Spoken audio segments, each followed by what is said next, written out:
Welcome to Xagility. I'm your host, John Coleman.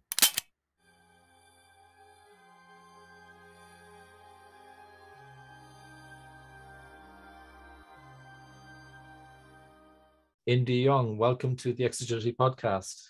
Thank you. Thank you. So, Indi, I'm really curious about your work. I trained someone recently. He was actually in NASA, and he told me about your work in the problem space, which made me really curious.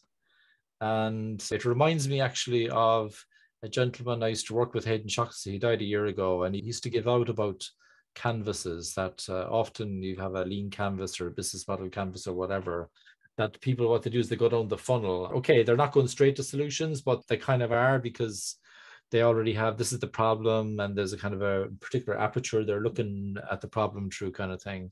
And so maybe really curious. I'd love to know how you discovered this problem space yourself, Indi. Yeah, it is a slippery slide. One of the ways that human brains work is that we're really good at recognizing patterns and immediately acting on them. There's a combination, those two things together, recognizing patterns and acting on them. And so we can't stop ourselves from, oh, look, this user is having a difficulty with this, and so we're going to fix it this way, without sort of thinking it through. So I got my degree in computer science. I was a software engineer in the beginning, right when graphic user interfaces were starting to come out. It was before user experience. It was before usability. It was before any of that. And pretty much we were doing the transition between writing software for the engineers and other scientists, making a standard operating procedure in code. We were starting to transition to writing software for other people. Now, by software these days, I also mean the services that are attached, the products that come out of it, that whole gestalt of what is going on when we're creating things to help support others. And I'm going to do a little side note right here, is that I just said to help support others. A lot of the companies out there are not actually trying to support others. They are trying to get engagement. They're trying to get people to a place so they can serve them ads.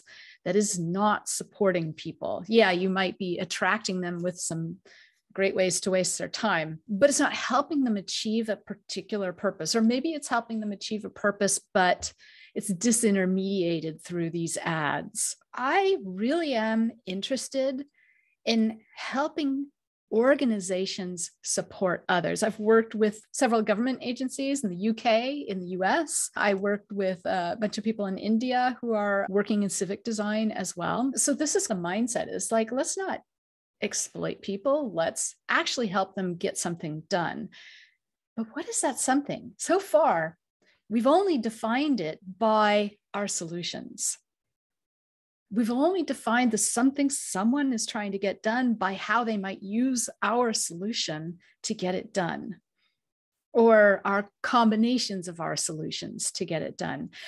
And we haven't looked at that human being in their own context, trying to accomplish their own purpose, which is a lot broader than just your solution. So one example that I like to give of a purpose, and the purpose is actually the hinge point of getting to the problem space. So I'm going to talk about purpose first, and then I'm going to talk about problem space, strategy space, and solution space. So the purpose, one example I like to use is, maybe I'm a person who has the purpose of wanting to grow my own vegetables. Okay. The action of growing my own vegetables might be trying to choose what to grow, trying to figure out what the kids want to eat, seeing if the kids would help me in the garden. Maybe I don't have kids. Maybe it's more about growing stuff so the neighbors could have it as well, because the neighbors are elderly. Maybe it's about figuring out what bugs are eating up my chard so I can't eat it. So I might, with those bugs, I might go down to the local nursery and say, hey, here's a stalk of chard, what went wrong? And talk to a human being about it. Or I might try looking up YouTube videos about it. Or I might run over to my neighbor who does have a vegetable garden and go, hey, what happened? Oh, I know what that is. All of that, the talking to the person at the nursery or talking to the neighbor, that's a social solution. That's a solution. I might remember something that I took a class in the university. And so I'll remember, oh yeah, there was these kinds of bugs in this kind of larval state or something. So that is memory, a solution, that kind of thing. I might be using mechanical tools like shovels. Actually, that would be manual tools, or mechanical might be a rototiller. And yeah, I might use a digital tool like YouTube. Oh, I might use Spotify to keep my ears busy while I'm weeding. I might use my phone to have a conversation with my mom to distract myself. I'm weeding this garden. There's a lot of stuff going on in this purpose. And so part of the thing when you're checking what purpose are we going to need knowledge about so that we can support this person, when you create knowledge, you generally are doing research. Not always, but research is knowledge creation. When you're running an organization, you need knowledge to make sane decisions so that your organization is going to be around in another 10 years, and so that your employees are still going to be happy working there in another 10 years, so that the people who you are supporting are going to reach for your tool in and amongst all those other tools. So the problem space is really all about thinking of that person in the vegetable garden. Maybe we might scope it down to say, well, they're doing it because of dietary concerns, or maybe they're doing it because of carbon footprint concerns. So we might scope it down that way, where we say the purpose is I'm trying to just grow my own food so that I have a lower carbon footprint. Or we might expand it out and say, hey, I want a lower food carbon footprint. Part of it is going to the local farmers market, where people from around the town or the village are coming in with their produce, and it hasn't gone in an airplane or in a boat and had a big carbon footprint, in which case that's expanding it. I might also be growing a garden, but it's expanding it in a different direction. So you can see the purpose is something you can really shape. And the purpose is the thing that you as an organization is trying to support. Let's take it back then to that person growing the vegetables. They reach for their tunes or their phone to talk to mom while they're weeding. They're using the shovel. They might be going down to the nursery or to the neighbor to talk about the bugs or remembering larval stages. Remembering larval stages was something they learned in a class in university. The university is looking at that person only as a student whom they are trying to teach about larval stages. They are only looking at that person that way. They might have an inkling that person's going to grow something, but they don't have an understanding of all the other tools that person might be using when they're facing the bugs. Okay, so the university is doing this. If I had a digital tool to help identify a bug, I'm looking at the person through my digital tool. How can they compare this bug to pictures or identify this bug and figure out what to do about it so that you can actually harvest your chard? So this is the trap that we're falling into. We're only looking at a person's purpose through the lens of our solution. The university is looking at that person as the student, and the lens of the solution is teaching them to recognize larval stages of bugs. The app might be looking at the person through the lens of the app solution to help them identify the bug and figure out what to do about it. Okay. If we looked at that person in whole, we will actually find things that we can do in support of them that we had not thought of yet, that no one has thought of yet. We can connect the social aspects of it. Maybe people have thought of it. We can connect different ways that people have in terms of their approach. So we may think, oh, it's a vegetable gardener. I also grow vegetables.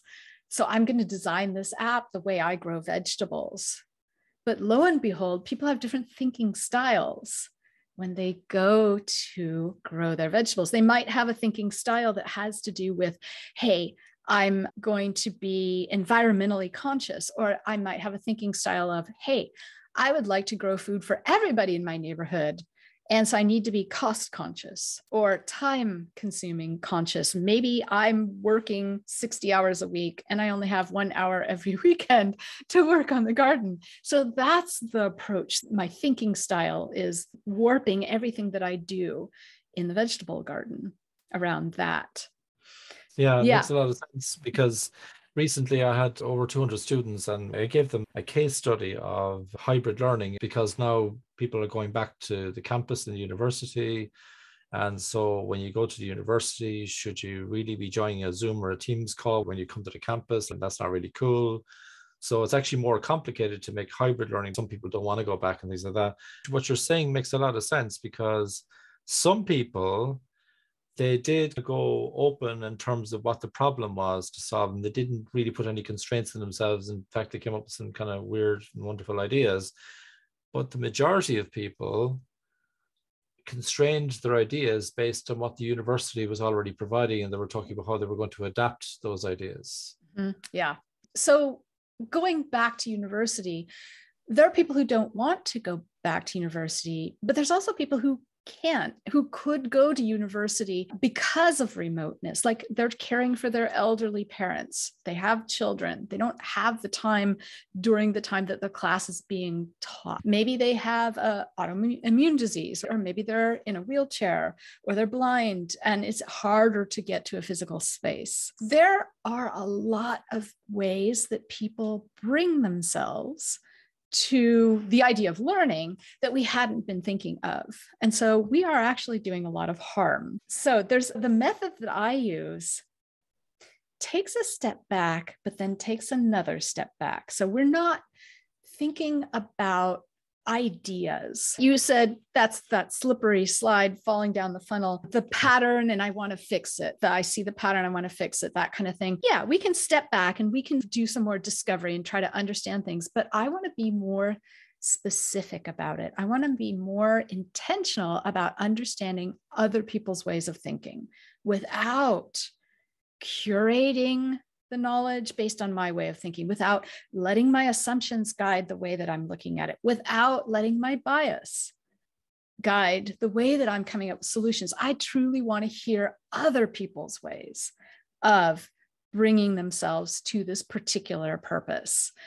And that is how we're going to design more inclusive solutions. We're not taking the time to do this yet. So step back and step back. First of all, the idea making, right? The coming up with solutions, even examining a bunch of different ideas and discarding a few. An idea is the way you solve something. An idea is a solution. An idea is in the solution space. So even though there are a lot of methodologies who are like, let's have this little diamond in the front where we're just getting away from the solution, they're still doing it in a way that they're looking through their solution, like you said, and they're looking at trying to come up with ideas. They're doing generative research. They're trying to generate ideas. Okay, generating ideas is in the solution space. When you're in the solution space, you refer to these people quite frequently as users or customers or members or passengers or students or faculty or whatever word you use, but you're using one noun to refer to a broad swath of humanity. What we're doing right now is we're like, oh, okay, and this happened in the last century. We need to leave it in the last century. We're like, okay, we're going to use this market curve. It's a bell curve in the top part where most people are that we can serve in the market. That's who we're going to build for. And we're going to ignore those people in the low parts of the curve. And I say that is a false idea. That is a false way of thinking about humanity. Because there is no such thing as average. There's no such thing as an average way of approaching a purpose.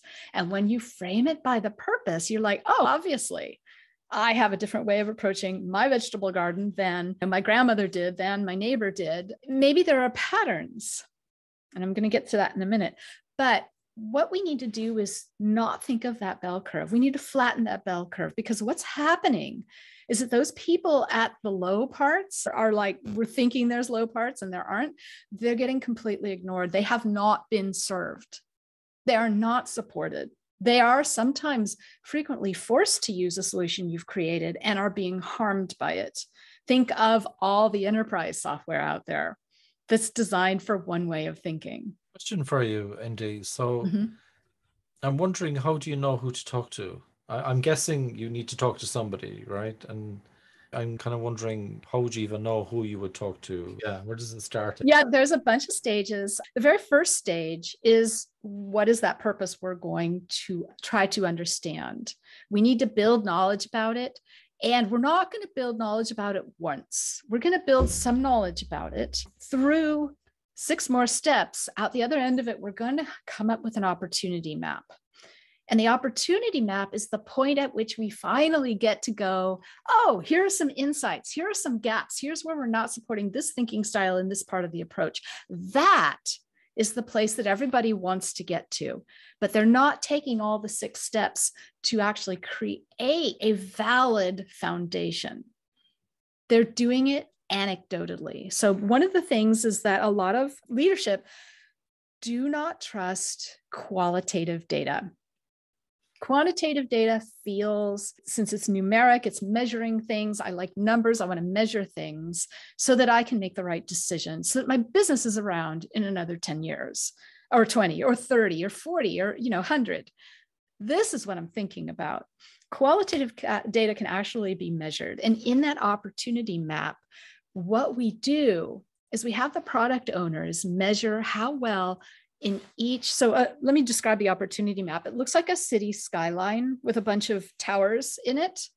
And each of those towers is a different height. We don't care how high they are, just a different architects or whatever. But these towers contain windows, and those windows contain the interior cognition, different people as they approach or address that purpose. Interior cognition is what makes up those towers. The interior cognition, when we're pulling it together, which is one of these earlier 6 steps, when we're pulling it together based on focus of mental attention. We're not pulling it together based on the way I think it should be. We're not tagging it. We're not doing analysis. We're doing synthesis. Synthesis is incredibly different than analysis. And analysis, when you're doing it with transcripts and like interviews and stuff, this is where leadership goes like, well, one researcher could have different insights than another researcher from the same transcript. And that is true of analysis. Analysis has this sort of 2-step part where you're mechanically going through and identifying things. And then it has another part where you're intuiting what these things mean. I don't do that. I do synthesis. Synthesis is me stepping back and saying, I don't want my thinking to affect other people's thinking. The way that I present this opportunity map for us to use, for our product managers to use, I don't want it to be my thinking. I want it to be other people's thinking, so that we start to recognize the gaps where we are not supporting different ways that different people address the purpose. What does qualitative data look like to you? What would be the inputs for that? Are you talking about unstructured interviews, surveys? What are you kind of talking about? So the whole purpose of qualitative data is finding patterns. You could have 100 pages of numbers and you could do qualitative analysis on it. Okay. You could do qualitative synthesis on it. Maybe. I do it with transcripts of listening sessions. So let's go all the way back to the beginning. What purpose are we going to study? Who has that purpose? And who have we not heard from? Who are our typical? Let's define who we thought we were serving and supporting. And let's define the edge cases. I should not say edge case, because edge case does not apply to a person. Edge case applies to a process. So the word edge case, this is a trick of mine to get this word in here. When you hear the word edge case being applied to a person, that is also very false and actually demeaning. Yeah, not very inclusive. So yeah, edge case is meant to describe, here's the standard process. This is the way it works. And here are the edge case ways that it works in different contexts that we also have to encode. That's what an edge case is. It's about a process. It is not about that bell curve of the people in our market, which also doesn't exist. So what we have is that flat line instead. We've got a bunch of people, but we can't make like 1 billion solutions, one for every person. That's unsustainable. But we can make more than one solution. And many organizations have made more than one solution. There is a happy medium in there. What I do is I go in there and I explore what is it that is going to allow us to get patterns to show up. So qualitative data, to your question, I use transcripts from listening sessions. Interviews could work if they're non-directed, but what I want to do is understand another person's interior cognition. Generally, in interviews, what happens is that a person will tell the interviewer what they think the interviewer is after. And most of the time, they will tell them explanations, how something works, how they did it, how it's supposed to happen. They'll tell them descriptions, they'll set the scene, they'll explain what tools they're using, they'll give their opinions about their tools or their preferences about different approaches. And that does not get to your interior cognition. So in the new book that I am publishing in the next few weeks, I'm using this new analogy of a jawbreaker candy. It's, a candy that has a bunch of layers. Yeah. Each topic that a person brings up in a listening session is a jawbreaker candy. Let me say something about topics first. When you are in a listening session, this book is all about how to listen, how to not direct somebody. You are not introducing topics. You are only introducing the purpose. And you're saying, hey, I know you have this purpose because when we were looking for you, you said you had this purpose. And I actually did an information session with you ahead of time where we talked about how much you've been thinking about this purpose. And so I'm going to start a listening session by saying, what went through your mind as you were addressing that purpose on those days that you were doing it? And so I'm interested in the purpose. They may start with explanations. They may start, I just did one, I helped somebody else out doing a study about the purpose of deciding whether to go to a restaurant during the latter half of 2020. COVID was going on. And so what went through your mind about it? How did you make that decision? The reason was we wanted to help restaurant owners support people better. Okay. So that was the setup for that. And we recruited people who had done a lot of thinking about it. Now, we start a listening session by saying what went through your mind as you were trying to decide whether to go to the restaurant. When you told me you were deciding about it these 6 different times. So we're going to talk about those 6 different times. Some of it isn't going to be a restaurant. Some of it was actually deciding to go wine tasting or deciding to get together with friends, and all the inner thinking, the interior cognition about, well, one woman was pregnant. Okay, I'm generally not a germaphobe, but now I have this different way of thinking that I have to consciously pull in. And there was a lot of friction. So in the interior cognition, you have inner thinking, you have emotional reactions, and you have guiding principles that you use to help you make decisions. Okay. Guiding principles are not values. They're guiding principles like never force this particular friend to go with me on a day that they don't particularly want to go with me or something like that. So they're very personal guiding principles. And if we don't, in an interview, get down to that level, if we stay at the exterior, let's say one of the topics is doing a drive-by of a restaurant in advance, the interior cognition in there is, do they have a setup where I will feel safe? My way of feeling safe is that I can eat outside under a heat lamp and that the tables are spaced really far apart. And so I'm going to do a drive-by to try to see. Maybe I have to get out of the car and walk by and see whether that's the setup there and whether I am happy with that. That's interior cognition. There's also some emotional reaction laced in there when you're walking by and that the tables are all really close together, even though they're outside. Okay, that doesn't feel good to me. I'm a little bit distrustful. Maybe I'm going to go by when people are all out there, and I'm going to look and see if the servers have their masks on, and if people are masked up when they're not eating out there. One person was talking about the servers weren't even wearing the mask, and she's, oh no, this like frisson of fear came up. These are the things we want. These are the things that we capture, that we get into that opportunity map, into those towers of the opportunity map. We're doing synthesis. So it's a two-step stage. Just like in analysis, there are two parts to it. This is two steps, but we don't get to the part where we have insights until we get to the end and we have all these towers, and we then arrange our own solutions beneath those towers. We're forcing ourselves to look at our solutions through other people's perspective. So my understanding of the opportunity map was that I'm guessing you're synthesizing what the thinking styles are from the conversations. Yeah, that's actually a separate track entirely. So I'm synthesizing the different approaches and topics that people bring up. And when I synthesize it, I'm looking for patterns of focus of mental attention.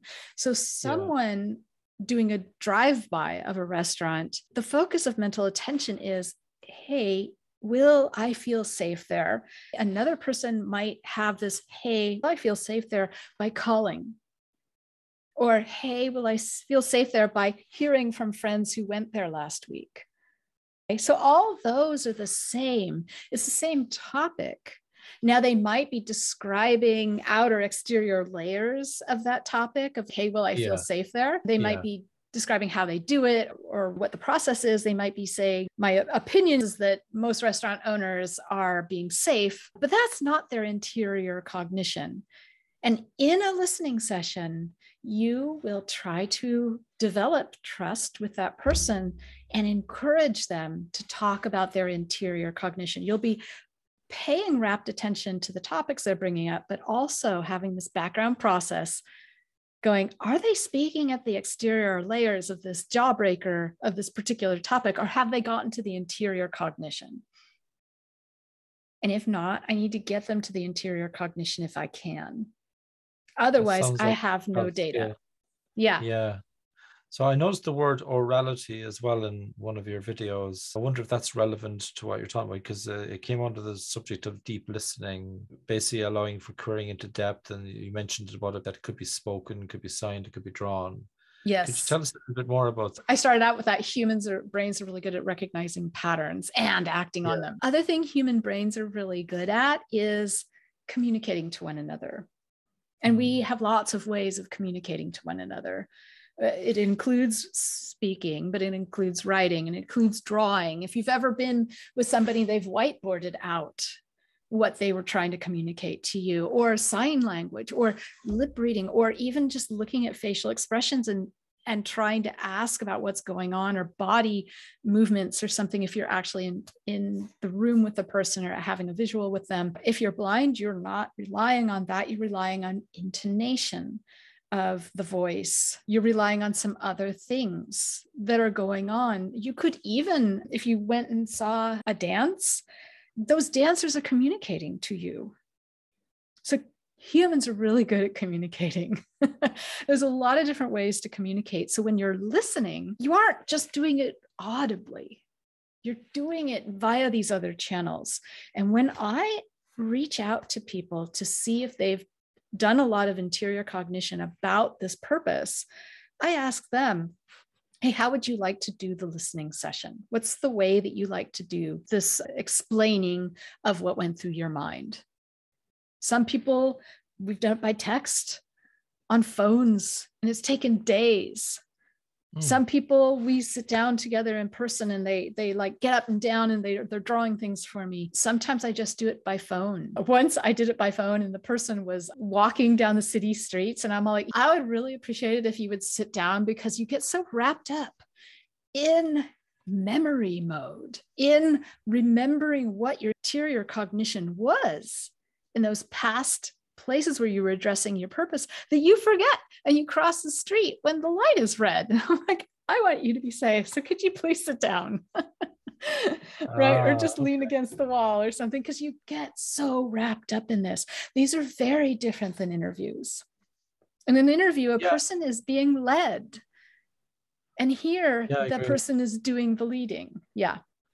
You had a lovely expression. It was sometimes we narrow the lens of the relationship to our solution. So you're trying to keep it really open. I'm really looking Yeah. forward to the book because it sounds like a beautiful set of skills to be able to just get someone going and even being able to figure out what their purpose is beforehand. I'm sure takes a lot of skill as well. The purpose is not figuring out per person, because then we're going to get a bunch of data that's different from one another. And Yeah, if we're yeah. going to operate on this, we need data that has patterns. So the Mm. purpose is figured out with your organization, and you decide how big. It's like I told you, it's an amoeba. You can make it like small and get really specific and clear about it, or let it amoeba out in a different direction so that you can get ideas. I had one research study where we were trying to come up with ideas for the kitchen. And I'm all like, okay, there's no way that we can talk to, because usually my set of people is between 12 and 20. I don't talk to a lot of them. I'm very specific because I want the patterns to come out. Kitchen, we can't do that. We have to narrow it down. The purpose has to be narrower than that. So the purpose we used for that one was what went through your mind as you were cooking dinner while considering yourself a creative home chef. So we narrowed it. And then we could find patterns across. I think we did a really small study, like 15 people for that one. I've got, usually Nielsen Norman Group will come up with a perennial article about how many people you need to include in the study. And they always have just one number. I have a calculation. It's based on how broad the purpose is. It's based on how many different thinking styles you already know are in there from your past work, or maybe you don't know and you have to go really broad. I've done studies where there's 40 or 50 people because we're groping around figuring out where to go. I do these kinds of studies with startups a lot because one of the things, if you make it broad enough, is that you've got this data. This data is valid for decades. Okay, this city skyline, this opportunity map, valid for decades.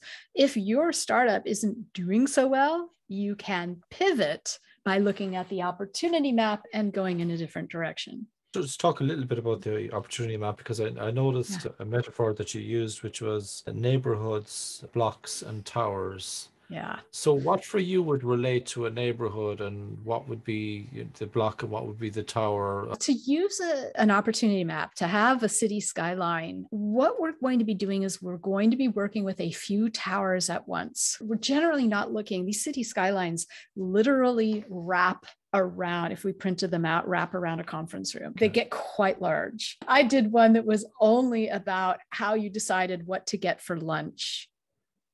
And that one wrapped around the conference room. You would not think that such a purpose would be so intense, but there's a lot of different thinking that goes into it. So you're going to be aligning your current solutions and the solutions you have in the hopper underneath the towers that they are trying to support. And one thing that you're going to notice is that the way that we defined this solution, and it'll generally be a part of a solution, the way that we define this part of the solution is only addressing part of this tower. That usually happens. I've never really done this exercise with organizations where we have existing solutions that completely address a tower. Sometimes it's because there's different approaches in that tower that they just didn't think about.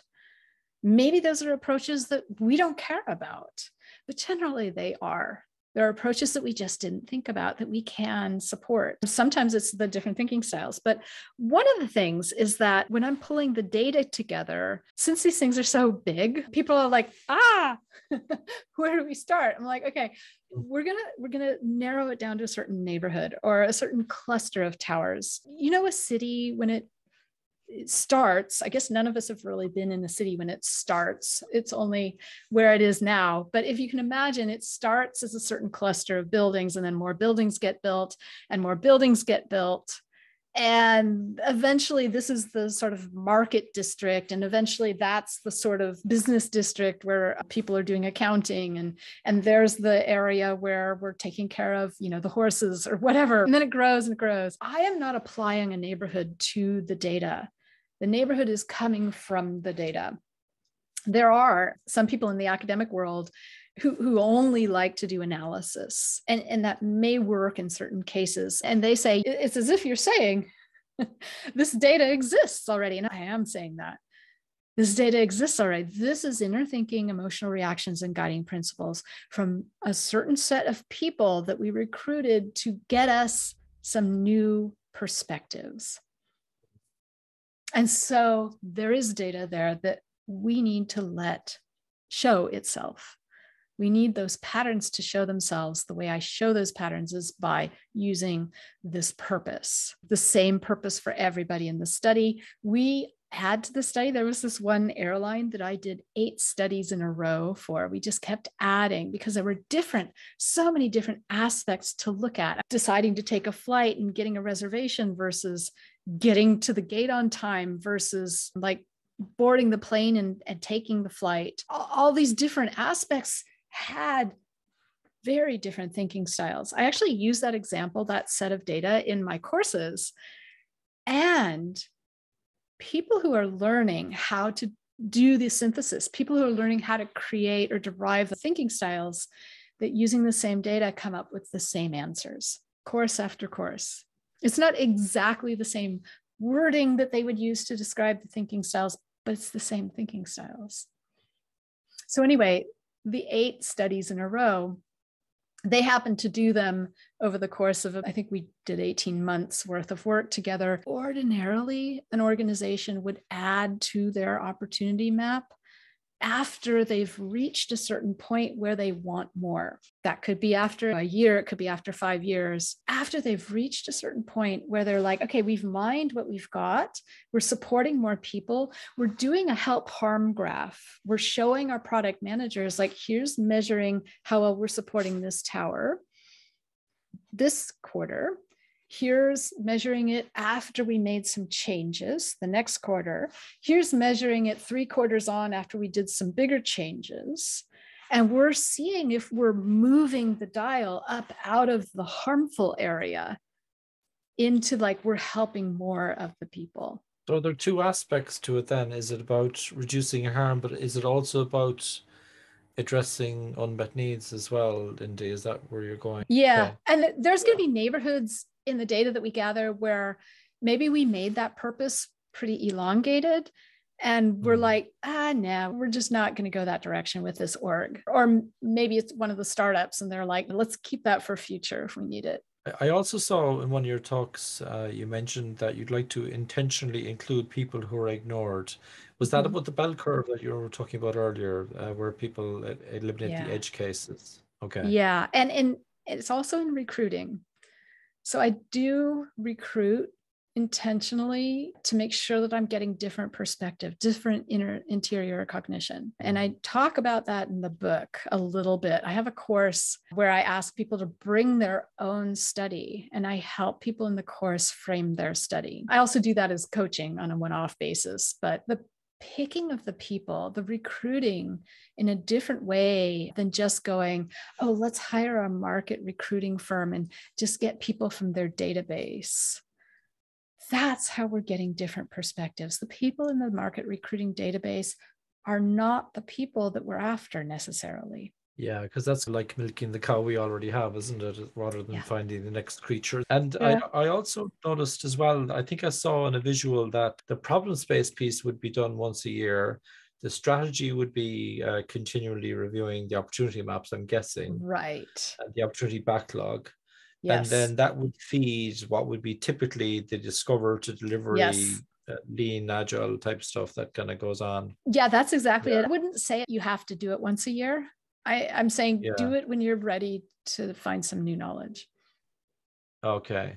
Yeah. In terms of case studies or results, what have you seen? You've been doing this for a long while, right? You don't need to name specific examples, maybe industries or like what kind of cases that you see where you did your opportunity map, then you decided some kind of intervention based on some insights you gathered from that, and then we can still get it wrong, can't we? Some of those ideas still might get weeded out, but ultimately, what kind of benefits have you seen so far? The biggest benefits have been, like there's an example with a bank. The biggest benefits have been clarity, have been direction, internal strategy. Every different, like the software architecture and the data design, people are seeing what we're doing at the front end, just in terms of that opportunity map. They're seeing what we're trying to do to support people and designing differently. I'm telling that particular bank story. There was also the person who was writing the content for the interactions. By using this opportunity map, by having all the teams come together and be able to see this, people are like, oh, obviously we're doing this, and then we're going to have a different set of data or a different way of speaking to this different thinking style. So the idea is that in the end, we don't have one solution that is supposed to fit everybody. Oftentimes we'll get these big monolith solutions out there and they're customizable, but a very small percentage of people customize. Who has the time to figure out that customization? And so we're using tools in a very hackneyed way. Instead, what we're doing is we're saying, here's the solution we have for this type of thinking style, and here's the solution we have for this type of thinking style. And maybe we'll have a third one for another type of thinking style. And you can choose based on your approach. You can even switch based on your approach if it's not working for you. So that's what is coming out of this. Totally different thinking styles, different approaches, even different parts of the towers, different neighborhoods even are going to come into play for those different thinking styles. Thinking styles can mix together in the same tower. They can also have their own neighborhoods. What's your situation? How are you approaching this? How have you approached it in the past? Now that we know that, we're going to say, hey, we recommend this particular part of our solution for you. For another person who answers differently, we might usher them in a different direction. And the nice thing is that, especially with digital and digital plus service, is that we've got a back end that's the same. So we're just designing new interactions, new tones of voice, new ways of speaking to people based on these different directions. It's almost like new packaging on the same thing, just hitting the target a bit more. It's more than packaging. It's more than skin deep. It is a different solution. Yeah. Okay. It is different packaging. It's different wording, but it's also a different solution underneath. But the way that the solution functions, the code, the database, all of that are probably going to be fairly similar. You're going to use the same thing. You might have a couple of different tables for the different approaches. You might need to store different sets of data in there, but it's going to be mostly the same. Sounds really interesting. It's definitely convinced me, this conversation about the idea of thinking styles, because one of the things that I do a lot is I work on personas, or proto personas, or our best guess at who the customer or user might be and what are their needs and what are their wants. And we phrase them as assumptions, and we run hypotheses then to verify, and we usually find out we got the wrong needs or the wrong personas or something like that. Mm-hmm. But this gives me a different lens to look at this. Yeah. I can see how this could really help. In practice, does this mean that people who work with you, they tend to use less personas and it's really more about thinking styles? I'm going to put the caveat here that I don't care what word you use. Yeah. But I want you to use the right thing. So I don't care what packaging. Some people need to use the word personas, but you can't put on it, like some of the earliest personas that I ran into were at an investing company. And they had three, and there was one that was like Steve, who was the intelligent one and the real go-getter investor who knew what he was doing. And then there were two other women who didn't know what the hell they were doing. And they were completely ignored. They never developed anything to help those two women who didn't know what they were doing. So it wasn't about interior cognition. It was about the demographics and the assumptions about the demographics. What I need is that to go away on the inside. It needs to be the interior cognition. Yeah. I don't care if you are 8 or 48 or 78 or 98. You're going to have some interior cognition in there. Mm. And you might all share the same interior cognition and the same approach to whatever the purpose is that we're studying. I also noticed you were a bit worry about the words delight and engagement. You've already explained engagement earlier, but I'd love to understand the delight, the reaction to that word. I'd love to understand that more, Indy, please. A lot of the tools that we use, especially enterprise software, is not delightful. The purpose is not delightful.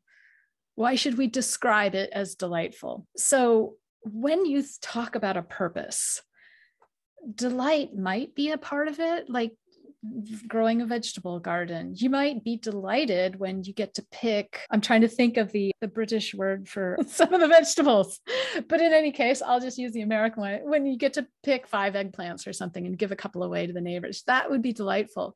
But weeding, is weeding delightful? No. Having time doing something mindless might be slightly delightful, but weeding is not delightful. Figuring out what's wrong, what is this bug infestation? That's not delightful. So why are we using the word delight as a goal, where we could be using the word support as a goal? And that leads to my final question for you. So I noticed that you had a comment as well about focusing on improvement, the success of it, achieving the purpose as opposed to growth. Can you just expand upon that, Indy, please? Yeah. So this idea of being a startup that's trying to really support like somebody with a particular medical condition, is growth really the key, or is sustainability the key? A lot of startups only start their startup because they want to get bought by Google and make a lot of money and go retire to an island somewhere. Okay, that's a thing. That's not what I'm trying to do. I'm trying to run sustainable businesses. I'm trying to help people, support people. So instead of growth, let's measure our support. And if our support is solid, and if our support grows across to more of the people we've been ignoring, we're supporting more people. We're helping them accomplish their purpose in a way that matches the way that they think about their purpose. And that is what I'm after. Yeah. That sounds fabulous. Indy, I'm delighted that I was introduced to you. And thank you so much for coming on the Xagility podcast. Yeah, absolutely. It was my pleasure. And it was great to meet you.